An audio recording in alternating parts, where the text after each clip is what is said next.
Welcome back to Project Rice2nice. Today we're going to be working on the rear suspension. Now, you've probably seen these before. They look fancy.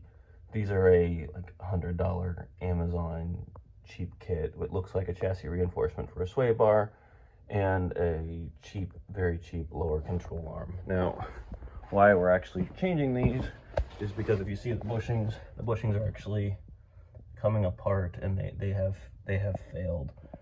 So these ones imitate the real ones, which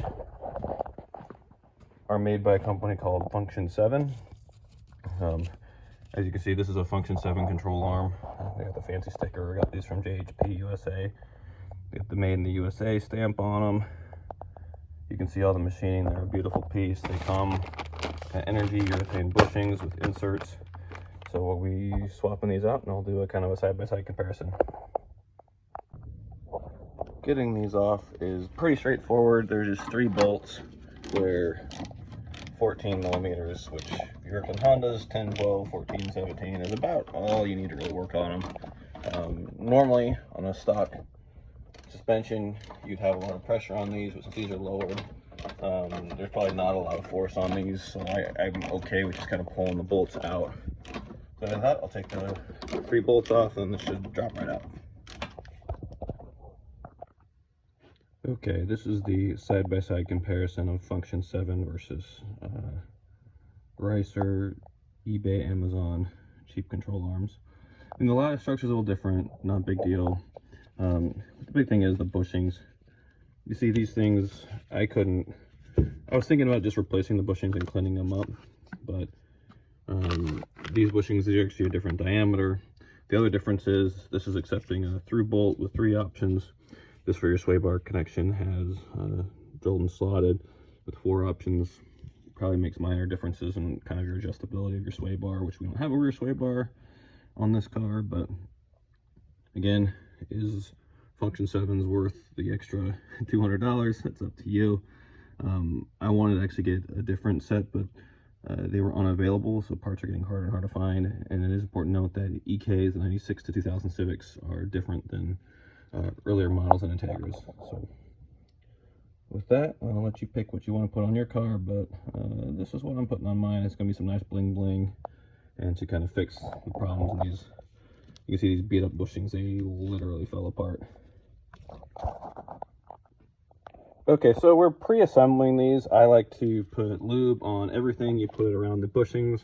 All the bushings are the same. It has these little bushings here that are aluminum. You want to notice that there's 2 that are shorter. They got little shorter lips. These are to go between the shocks. It looks like it's going to be a tight fit, so I'm going to do kind of a quick fit check of it. So after we get this assembled and everything greased up, we'll go try and fit it in and go from there. All right, side 1 is done. It was actually significantly harder to get in than they came out. The Rice Boy ones were super loosey-goosey. These ones fit really tight, which is actually really good for the suspension, but took kind of some prying and jacking and rubber hammer to get everything lined up. But other than that, it went together nicely and onto the front end. All right, so onto the front end, we have worn out bushings, which skunk upper control arms are known for this. These are actually the Pro Series, which have the, you can get at the bolts from the bottom for adjusting your camber. So it's a Pro Series ball joint with worn out rubber bushings. And they're kind of a pain. They sell the bushings, but I actually just bought whole new control arms just so I didn't have to deal with pressing them out, pressing them back in. So we're gonna get these apart. You just undo the ball joint and then 2 bolts. One in the engine bay, one right behind the battery, can't see it there, and we'll get those swapped out. All right, step 1, we just took the 17 millimeter nut off and then hit it with pickle fork. It popped right off because it's actually it must have been recently installed. And then we just got to get these 2 nuts off. They're 14 millimeter bolts. Drop those out, and then the control arm pulls this off. You gotta get the battery out of the way, and then we'll go from there. Okay, new upper control arms. They come in the box. One thing you buy them from Skunk too, they give you these super fancy boxes that make you feel like you're buying something really expensive. Like they feel like they're the Louis Vuitton of parts here. You get this this owner's kit, because you need an owner's kit for upper control arms. It probably comes with fancy stickers and stuff in that too. But again, they're always boxed really nice. These I actually just bought are the not Pro Series ones because I can take the Pro Series ball joints out of the ones I already have and then just swap them over to this one. And the only difference in the Pro Series and the standards is you get the bolts from the top versus the bottom, and they look a lot fancier. But instead of just trying to deal with buying these bushings, which there's 4 of these bushings, they sell for $18 a piece. You know, I was just happy enough just buying a new control arm. I'll just swap that upper ball joint, and then these will be extra ball joints for the new owner of this car, and then we can just swap the control arms in. While I'm here just making videos, I got my boy Alec here helping me. He's working while I'm just being lazy and pontificating. But as you can see, the old ones, these are completely falling apart compared to these new ones.